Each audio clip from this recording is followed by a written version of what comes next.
everyone. My name is Liz, and I'm an alcoholic. My sobriety date is July 21st, 1995. I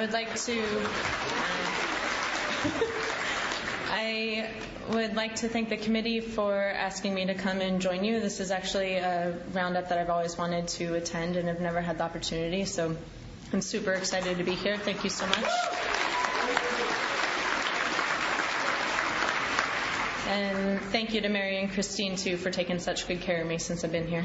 2 a.m. they picked me up from the airport. Can you believe that? It's very nice. All right, so I guess I'll tell you a little bit about what it was like, what happened, and what it's like now. I grew up in California, in the Bay Area. I have a huge family. I have 5 brothers, a sister, and at this point, all of them are married with children, so it's quite a family reunion when we all get together. And from a very, very young age, really my first thoughts are of not feeling a part of and not belonging. I really do feel as if I was born with this disease, and definitely experienced the ism far before I took my first drink. That feeling of not belonging and not feeling like I fit was only compounded.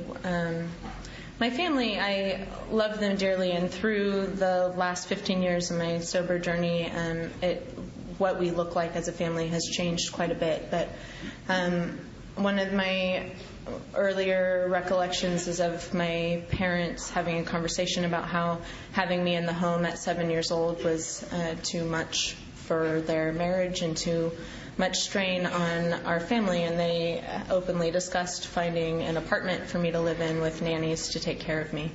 Then my mother got pregnant again, and that kind of got put on the back burner. But so from 7 years old, even in my own family, it was reinforced that I didn't have a place in this world. And I didn't really know how to deal with that. When I was 9 years old, we moved to the Napa Valley, and I became the sole caregiver of my 2 younger siblings. And I also started drinking, so bad timing, really, on on that one. But my first drink, I was 9 years old. I made immediate friends with this girl named Audrey in the 5th grade, and her parents were pretty absent, similar to mine, but for very different reasons. They had a hard time staying out of jail. And we became fast friends. So one of my first weekends in the 5th grade, I went over to her house, and we had this brilliant idea to share a 5th of vodka and drink a 2-liter bottle of Pepsi with it. We did. We polished off the whole 5th of vodka. We were about this tall. And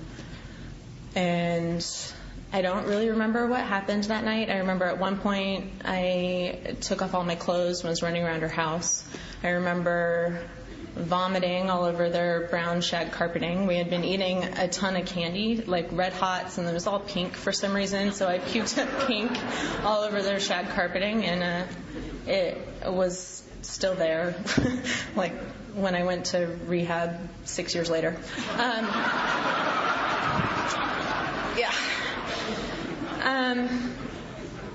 So yeah, kind of a disaster. I blacked out. I have no idea what I did with the rest of the night, but I woke up the next morning and my whole body hurt, and I thought it was the best thing in the world.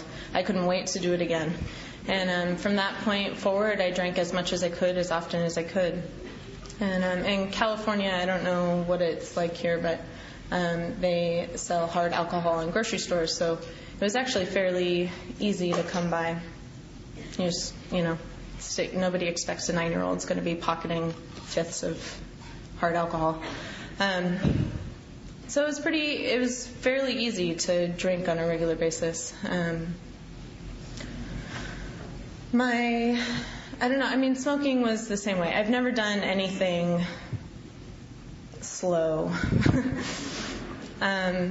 Smoking was very similar. I don't know where I got the idea that smoking cigarettes was a good idea. Definitely not reinforced in my family. I was walking to school one day. I picked up there was a Marlboro Light 100 laying on the sidewalk. I felt like God had left it there for me. I picked it up. I was kind of into pyro stuff at that point, and so I had firepower on me. I smoked that cigarette like I was born smoking, and I went to the store and stole a pack, and unfortunately haven't stopped since. But like everything in my life has been that way.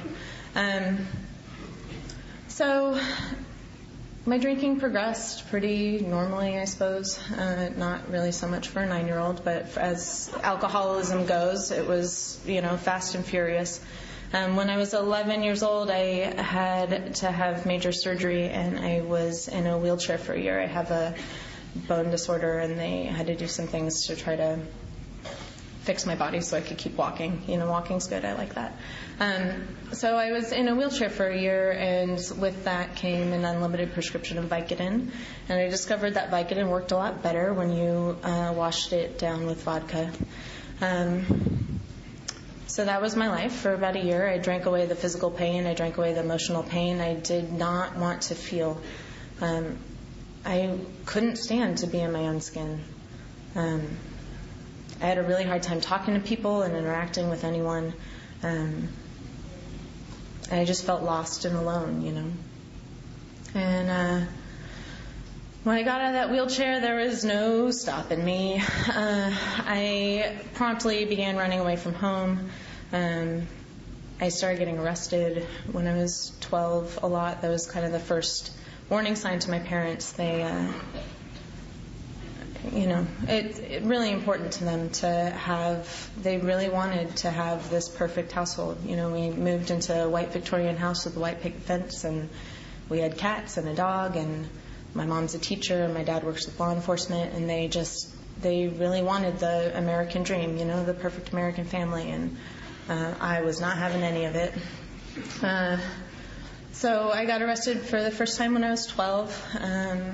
Somewhere between 12 and 14, I was in and out of juvenile hall. I was in and out of mental institutions, psych wards. I attempted suicide on a number of occasions, and really my only purpose in life at this point was to drink and use. I, somewhere around 13 years old, ran away from home and moved into a cemetery. I lived in the Robert Mondavi Mausoleum in the Catholic Cemetery in St. Helena, California. And dead people don't talk to you. I wasn't really going to school anymore.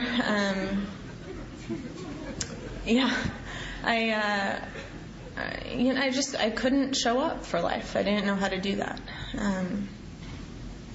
The few classes I went to my freshman year in high school, by this time I was doing so poorly in school that they put me in the books on tape English class. So it was me and the other kids that couldn't read, basically, were either English was their second language or were just as delinquent as I was. And, I listened to Romeo and Juliet. I still remember a part of the book, so, I guess that worked. I can recite some of it still. But that was really all I remember from my freshman year in high school. For the most part, I hung out in the cemetery and I drank and used as much as possible. I got into a lot of fights. I was a scrappy little kid, which was funny because I weighed like 82 pounds when I got sober. At the same height, I'm 5'4". I was 5'4" then. I'm still 5'4". But I weighed 50 pounds less than I do now. I was a skeleton. My skin was sometimes white, sometimes yellow. My bones protruded from my face. My face was sunken in. I was walking bones, I did a lot of crazy stuff. I was a horrible member of my family. My parents used to have to nail the window shut on the house to keep me in their attempts to keep me in. I would break windows to get out. They'd move furniture in front of the door to try to keep me safe. And I just wasn't having it. Like I went to any lengths to get out of myself and to not feel. I just could not show up for my life. And somewhere around the time, right after my freshman year in high school, I had been arrested one too many times, and the court system got a little tired of seeing me. And I went to court, and I was looking at 2 years in juvenile hall or 2 years in a treatment facility. And between my parents and the judge, they decided that I could indeed be rehabilitated. So they sent me away. I, of course, was not really into that so much, so I ran away again. And I devised this grand plan to finally, for real, end my life. And after I made up my mind to do so, I went back to my parents' house to say my goodbyes, basically tell them how horrible they were as people, and my disaster of a life was all their fault, which none of that was true. But that's, in my overdramatic 14-year-old mind, that seemed like the right step to take. So I went home, and no one was there. So I sat down on the couch, and I was loaded out of my mind, and I sat down and passed out. And when I came to, there were people there to take me away. So I got on an airplane and flew to Condon, Montana. Well, no, I guess at that point it was Thompson Falls, Montana. I spent 3 months in a placement program. And at the end of that 3 months, they decided, yes, indeed, I was not ready to re-enter society, and I needed some more serious lockdown sort of help. So they shipped me off to a center in Condon, Montana, and I was there for almost 2 years. Condon, do any of you know Condon, Montana? No, there's Liquid Louie's. I believe that's still there. There is a taxidermist, and there is a gas station / grocery store / restaurant, like all in one, like an all-in-one sort of a deal. You go to the counter, and they make you really great breakfast sandwiches, actually, if you're ever driving through. But, that's it. So a ways from Condon, there was a treatment facility, and it was run by 5 members of Alcoholics Anonymous. And that's where my journey with you guys started. I didn't do anything when I got there. I had really long, at that point, stringy, gnarly hair. Like, I didn't know how to bathe. I didn't know how to eat. For like the first 6 months I was there, our food was regulated, and I had not put anything real into my body for so long. I just puked up everything I ate at the table every day for about 6 months, until my system got readjusted, I guess. And I didn't do anything. I put my hair down in my face. I wouldn't talk to you. If you spoke to me, I would swear at you. I couldn't tell the truth. If you asked me a direct question, I wouldn't answer. I was dying, like at this point I was an untreated alcoholic. You took away my booze, and you took away my drugs, and I didn't know what to do with myself. I really felt like I was going to explode. And I didn't want to hear anything you had to say to me. And for some reason, it was around Thanksgiving time, and they sat down and they were like, look, if you want to die one day at a time, that's your business, but you don't get to do it here. So you either need to make a decision that you're going to work the program and pick up some tools and practice the solution, or you're going to finish out your time in juvenile hall. And the funny thing was, the whole time I was there, that's all I wanted. All I wanted was to go to juvenile hall. I just wanted to let me sit in a cell and rot and go about my business as soon as I got out. And for whatever reason, when they presented that as an option to me, I said okay. And I looked at this woman, Deb, and I asked her for help. And Deb became my first sponsor. Now, we opened the big book of Alcoholics Anonymous, and none of it made any sense to me at all. I hadn't read in quite some time. I was bad at it. comprehension was not, it just wasn't there for me. It was still just super cloudy and foggy. And so we put the big book back down and we practiced reading first. And eventually we picked it back up, and she's like, all right, we're going to go word by word. If you don't understand something, ask and I'll explain it to you. She got out a dictionary and we started reading. And when we got to the first step, I did not at all have a problem admitting that I was alcoholic. Like, I was pretty clear that when it was me and one other girl drinking the way I drank in elementary school, that I did not have a normal relationship with alcohol. Like, that made sense to me. I had no qualms about admitting that I was alcoholic. I did, however, have a really difficult time with admitting that my life was unmanageable. The life that I had led was the only one I had known. I didn't really understand that I could do it any other way. Like, that was fine for you guys, but I was incapable. And it took me a while to understand, Finally, we got through that. When we got to steps 2 and 3, I had a really difficult time with God, as I'm sure many of you can relate to. The only God that I had known was the God of my grandparents, and my grandparents told me I was going to hell when I was about 3 years old. So I was pretty sure that I didn't want that God in my life, that was a God that could not help me. So I had a hard time, and Deb was like, well, can you believe that I believe that a power greater than me restored me to sanity? And I was like, yeah. Yeah, I can believe that. And she was like, all right, here's what I want you to do. And we opened up the book to the spiritual appendix, and we read through it. I'm going to share part of that with you today because these 3 paragraphs saved my life. Most of us think this awareness of a power greater than ourselves is the essence of a spiritual experience. Our more religious members call it God consciousness. Most emphatically, we wish to say that any alcoholic capable of honestly facing his problem in the light of our experience can recover, provided he does not close his mind to all spiritual concepts. He can only be defeated by an attitude of intolerance or belligerent denial. We find that no one need have difficulty with the spirituality of the program. Willingness, honesty, and open-mindedness are the essentials of recovery, but these are indispensable. And Deb looked at me and she was like, all you got to do is practice those 3 principles. Practice willingness, practice honesty, and practice open-mindedness. Can you do that?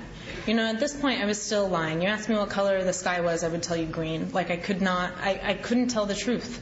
And I made a commitment to practice doing just that. And she was like, all right, so what color is the sky? And I was like, blue. She's like, okay, let's do this. I was like, okay. So then I started on my 4th step. And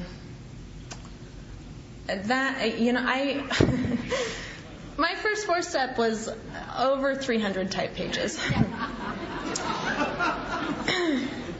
I really was terrified of doing a 5th step. I had never experienced unconditional love in my life, and I thought for sure if I told another human being all of these things, all of these resentments, all of these things that I had done, all of these situations I had been in, that she would walk away, and then what do I do?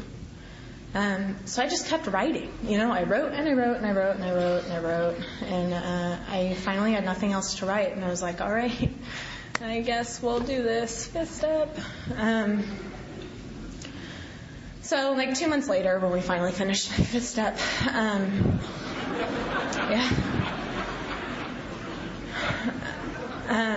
I looked up and through tears and whatever, it was incredibly difficult to get through reading all of it. I expected Deb to not be able to look me in the eye, to not see love in her face, and I looked up and she was like, thank you for sharing that with me. Thank you for keeping me sober. I love you no matter what. And that changed my life. Your love changed my life. What happened for me was I was able to look at myself in the mirror for the first time in my life. I was able to build on a foundation to have relationships with other human beings. I'd never been able to do that before. And that's what that experience gave me. We did the 6th and 7th step, and I was real clear at that point on what my defects of character were.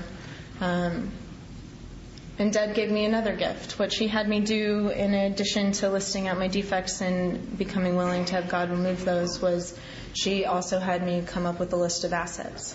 At that point in time, I was not able to see a single decent quality about myself. And that woman sat across from me and she told me what she saw in me. And she had me write those things down. And in addition to the things that she saw, she was like, even if you don't see these things in yourself right now, you need to write in a list of the person that you want to be. What are qualities of the person that you want to be? And I did that. So in addition to prayer for the removal of my defects, I also thanked God for my assets. And I prayed every day for years. This is part of my regular prayer regimen, but prayed for God to help make me the woman He wanted me to be. And it was that simple, My first 8th step, I, just took my 4th step and wrote out a list of all the people I owed amends, and I got let out. They let me out of that place for 2 weeks in order to make my amends. And so I flew back to California. Before I left, I had written letters. I had set up appointments with people, done the footwork to make sure that it was okay with people that I show up and give amends for those that I did in person. Set up meetings with store managers that I had stolen from. Came up with a plan to pay those people back. Did all of that footwork, and then I went out and I had 2 weeks and I just did it. And that was another huge gift for me in early sobriety, because I was not able to sit in fear. That's my MO. I'm afraid and I don't take action. And I didn't have a choice. I had 2 weeks. I had to get them done. I couldn't go back if I didn't have them done. So I just did them. And what doing my 9th step enabled me to do was to look you in the eye. I no longer had to walk down the street with my head down. I no longer had to keep my hair in my face. I could ask you how you were doing, and I could care about what you said back to me. And because I wasn't holding on to all of that anymore. I wasn't afraid that you would figure out who I really was. So I went back to the treatment facility and finished out my time. I practiced 10, 11, and 12 to the best of my ability while I was there. And on the day that I was let out to return to California, I really did not want to go back at that point. Life had become comfortable. I found a freedom. I felt free for the first time ever, and I was terrified to go back out in the real world. But it was my time. And Deb looked at me and she was like, I'm pretty sure that you're going to die. And that's not really what I expected her to say to me on my way out the door, but it really was the best thing she could have said, because what happened for me because of that, fear was a motivator. I went back to California and I found the 3 meetings in St. Helena that existed a week, and I went. My parents were not so excited that I came back and was a member of Alcoholics Anonymous. Until I had about 10 years, wouldn't acknowledge that I was in Alcoholics Anonymous. I used to get grounded. I'd have to sneak out of my house to go to AA meetings. True story.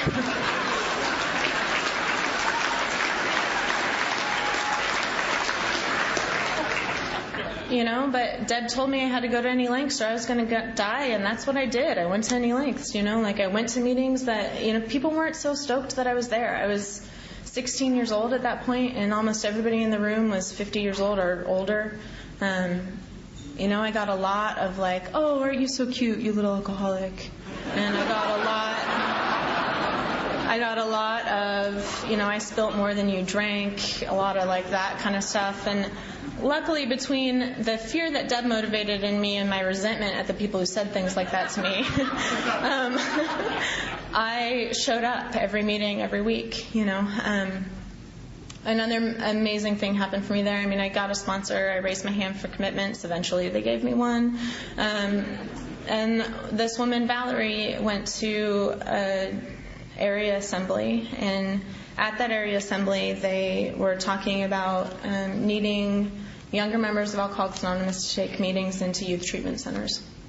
And Valerie raised her hand at that assembly to volunteer for that, and she was like, ooh, we got one. And she came back and she was like, guess what, kid, you're taking AA to rehab. And I was like, oh, okay. So once a week, every week, Valerie and I would go to different treatment centers in the area and bring an AA meeting, and she'd load me up in her car. And this one was full of, she was energy. Amazing light in her life, like AA had, it just oozed out of her pores. She had a cigarette hanging out of her mouth, and she drank more coffee almost than I did. Almost, not quite. I drink a lot of coffee. And she just was on fire for service of Alcoholics Anonymous, and I learned a lot from her. 9 months after I got back to California, I had finished high school, and I was working jobs, and it was time for me to go. My parents were also not excited about that. They felt like I owed them the time I had taken away from the family. And I said, that's nice, but if I stay here, I think I'm going to get loaded. So I loaded up a suitcase, and I hopped on a Greyhound bus, and I moved to Southern Oregon and went to college. I was enrolled in Southern Oregon University mostly because the husband of the woman that saved my life told me to go there, and I said, okay. I learned really early on that I just do what I'm told here, and everything seems to work out all right. So that's why I went to school there. It was also the closest place outside of California, which seemed really attractive to me at the time. I mean, it's like 30 minutes over the border between, but, outside of California. And I went there, and what happened for me was I looked for AA in Southern Oregon, and I couldn't find you. I had called in a group and asked for meetings, and when I'd show up at the location, there was no meeting happening, like it had closed down or moved. So keep your meeting information updated, please. It's helpful. So it was like 3 months, and I hadn't been to a meeting or seen another alcoholic, and I was walking across school campus, and I saw a circle and triangle on the back of a woman's car, and I wrote her a novel, just more of a novella. And I was like, please help me. Please tell me you're really in AA and you didn't just buy this car with a sticker on it. And, I really could use a meeting or at least a conversation with another alcoholic. Please call me. And it was like 2 or 3 pages long. And she did. And she, again, stuck me in her car and took me to AA, and I found you guys again. And you saved me again. And, same deal. Got a sponsor. I worked the steps. I got a service commitment. I went to my first conference like this, the Roundup, the Rogue River Roundup. It was phenomenal. Just the joy that you all have is so inspiring. And I was only there around 9 months, and then I decided Ashland was too small, so I hopped in my friend's car and moved to Portland, Oregon. I didn't really expect to stay there. I thought I would end up in Seattle. I was a grunge kid. It was the early 90s when I did most of my drinking and using, and I just thought Seattle was where it was at. So but I stopped in Portland, and 10 years later I was still there. I never made it to Seattle. And what I found in Portland was people my age getting sober.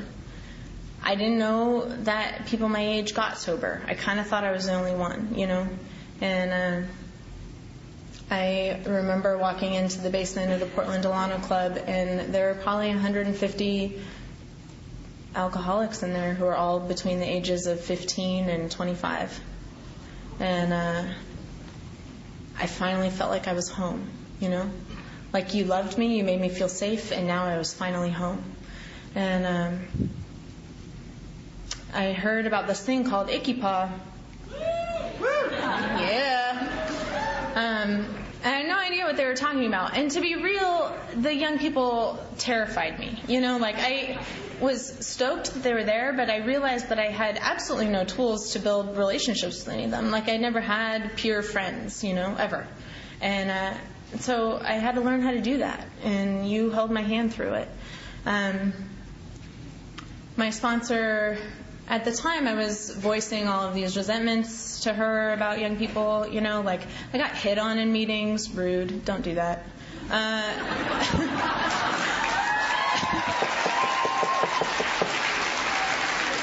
That had never been a problem because I was like 40 years younger than everybody else in AA at that point, so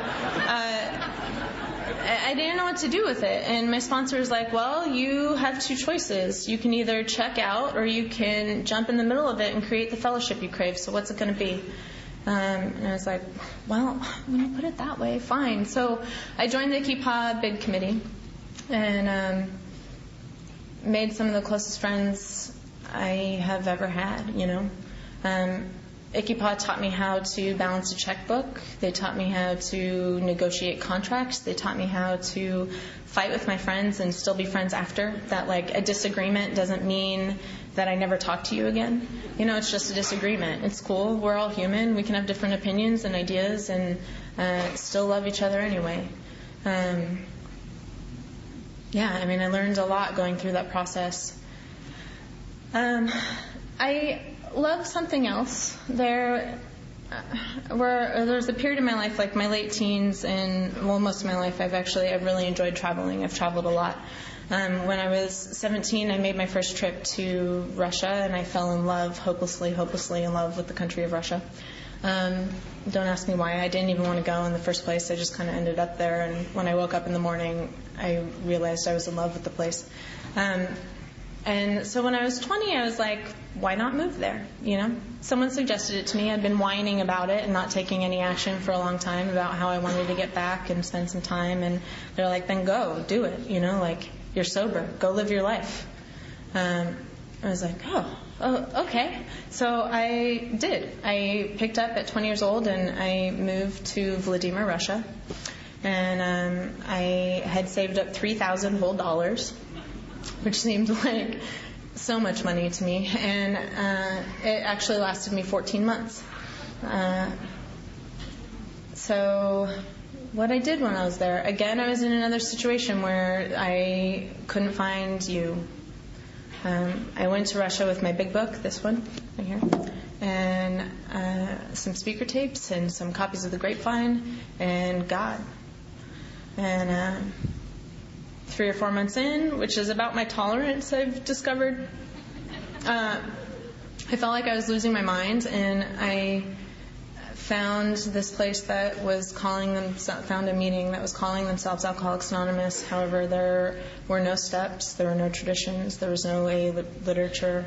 There was this guy who sat in front of the meeting hall and gave direction to people about how to stay sober. Of course, nobody was actually staying sober, so that was a problem.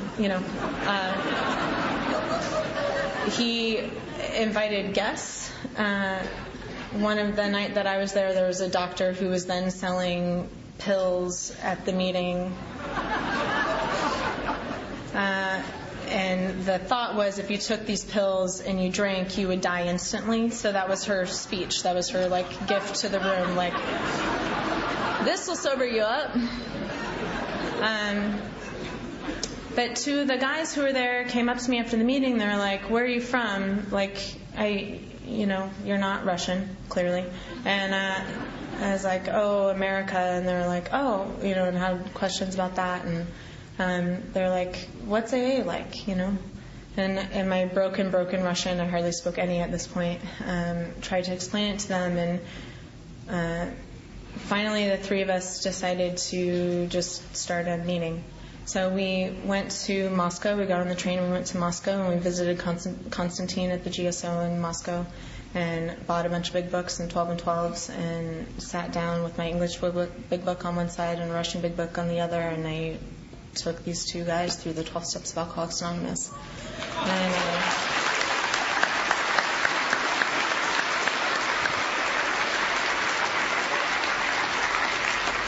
they saved my life. Again, you guys saved my life. And as far as I know, that meeting is still there. It was a couple years ago when I went back to visit. And a year after I moved, they asked me to do the same thing with the traditions, So again, we sat down, the three of us, and I broke out the 12 and 12, and we went through the traditions word by word. And I still can't believe it. There was another guy that came at the beginning stages of that meeting, and there were other people that came in and out that did it. But one of these two traveled twice a week, every week, 3 hours by train just to come to the 1 a.m. meeting, because it was the closest one there, That kind of dedication and willingness is so beautiful. So I ran out of money, and I had to come home. And when I got here, Portland had been awarded the International Conference of Young People in AA. So I got straight on the host committee. I got to serve as the program chair. I also got super involved in general service. My time on and off in Portland, I had been a GSR, an alternate GSR, GSR again, an alternate DCM, an alternate DCM again, DCM, I think I did that twice too. It just kind of kept going through the cycle. I fell in love with AA service. It is so awesome that every single one of us has a voice in the future of this fellowship. Just how AA functions it blows my mind. I mean, the whole world should operate this way. Nothing would get done, but there would be peace and unity. But yeah, I love it. I love the behind-the-scenes work. I love the committee work. I have such a huge passion for it. I just don't even, I'm a nerd. I read the service manual for fun. I love it. There's actually someone who drove up from Portland to hang out with me while I was here this weekend, and while she was detoxing one time, we sat up all night, it was like 3 or 4 hours, and we read the service manual while she was detoxing. It's awesome. See, she's sitting right here. She's still sober. It works. I love her. Yeah, so Portland, I don't really know what else. What time am I doing on time? Anytime you need. Anytime I need. Uh-oh, you guys are in trouble. So we hosted Icky Pot. It was amazing. Got super involved in general service. And then one day I was sitting in an assembly meeting, and our delegate and our area chair at the time, read this job description, sort of this shout out for GSO was looking for appointed committee members. And both of them turned to my table and stared at me and indicated rather strongly that I would be applying. I had no idea what that job was. There's like a paragraph about it in the service manual, but other than that, I had no idea what I was doing. But Dave and Bruce told me to apply, and like I said, in AA, I've learned that I just do what I'm told and everything works out. So I went up and met with them after the assembly had finished, and I applied. I filled out the application and applied. And heaven forbid they actually called. I was really surprised that happened. I have a deep love for Alcoholics Anonymous, and after I got that phone call, I was then incredibly terrified that I would then be rejected by AA. But I did a lot of inventory about it, and they did ask me to come out for an interview, and I flew out to New York and interviewed for the position of appointed committee member on the Trustees Committee on Literature. And it was the most terrifying experience of my life. I did a lot of prayer, and I sat there before a panel of people, and we talked about AA experience, committee experience, working the steps. We talked about traditions. We talked about my professional life. We talked about everything. It was actually, in hindsight, it was an amazing conversation. But at the time, I thought I was going to pee my pants. And I walked out of the office, and I'm like, I have no idea what I said. I looked up to every single one of those people that were sitting in that room, and I didn't think I was going to get it, but I was so grateful to be given the opportunity to be a part of AA in that way. And the next day I got a phone call inviting me to serve as the appointing committee member for the Trustees Committee on Literature, and I accepted.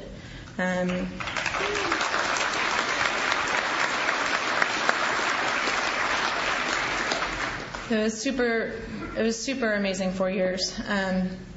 Part of what they were looking for were what prompted, I guess, me to interview was they had just finished the revision of the young people's pamphlets, and they looked around the table and realized that no one was even close to young. So they were creating this pamphlet, and nobody had current AA experience with being young and a member of Alcoholics Anonymous. So part of that experience was being able to offer that perspective, like through years of being in service to AA, like I got to carry your voice, and it was such a privilege. The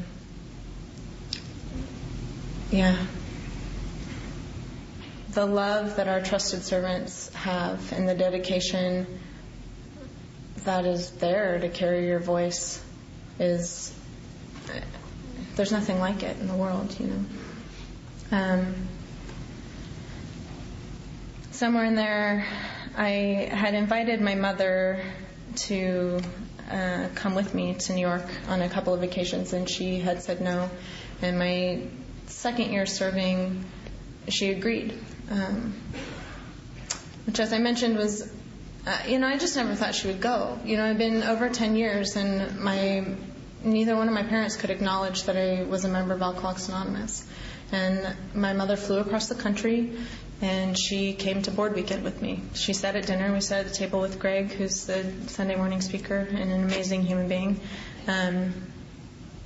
And my mom got to meet you guys, like, cool. And she gets it. She actually immediately went home and tried to change her will to give AA a bunch of money. And after that weekend, and I had to explain to her some of our traditions. But she's into it, And then the following that, she came with me to Wacky Paw. My mom and my two younger brothers came with me to a young people's conference. Yeah, it was funny. But they showed up, through 10 years of living amends. My family started to show up, and I never thought they would, and I didn't need them to, Around the same time, my parents also got divorced, and through that process, my father found Al-Anon. My dad has now been a working member of Al-Anon for the last 3 years.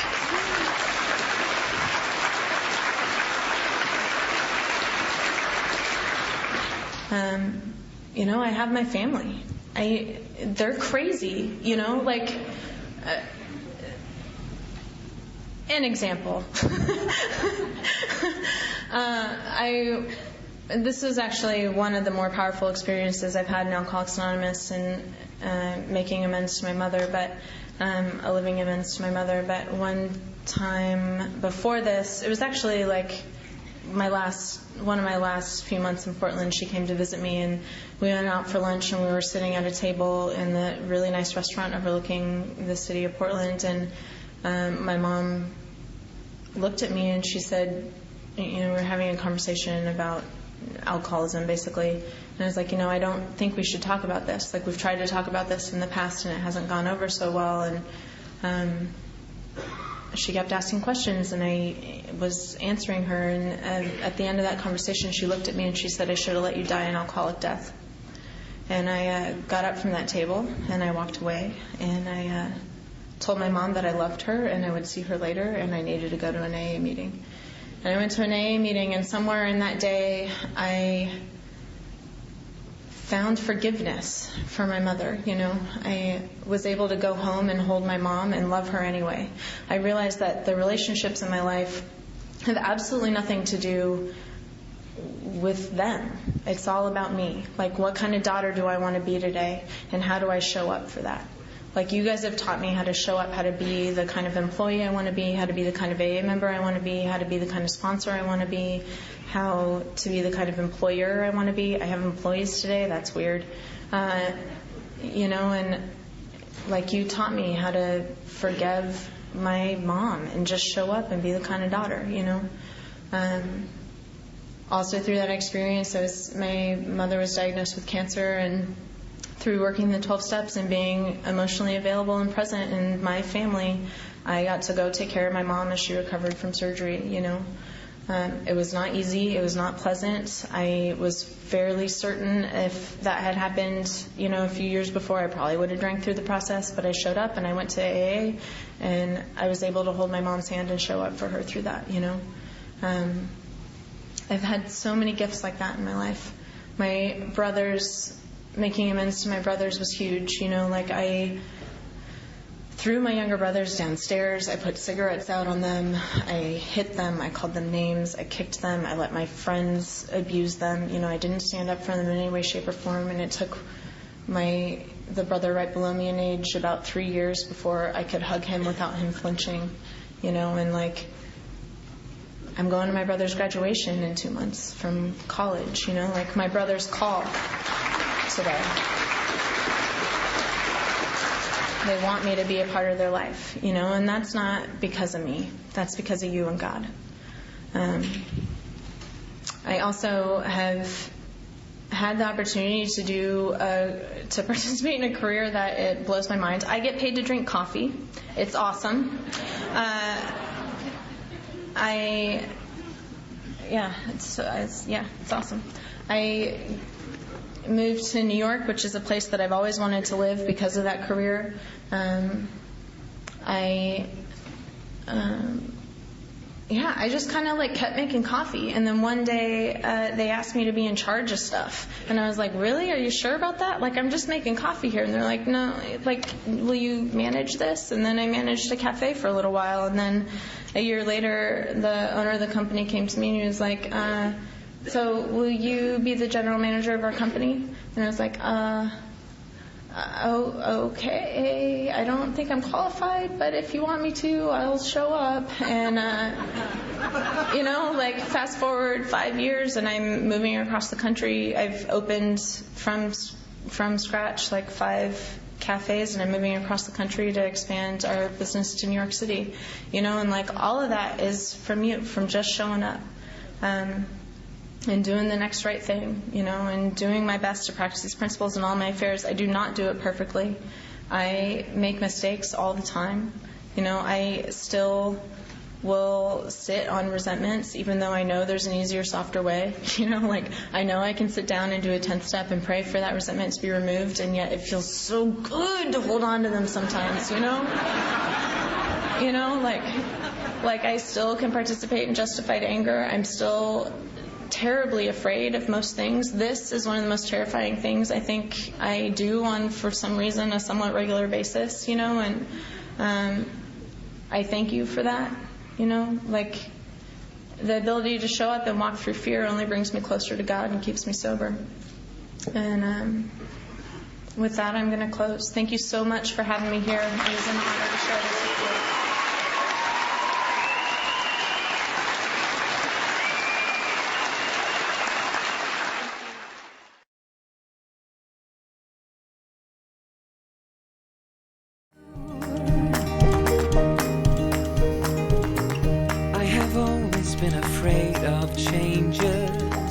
But you show me life is full of faces. Sometimes clouds got in our favorite places, but we were young and unaware.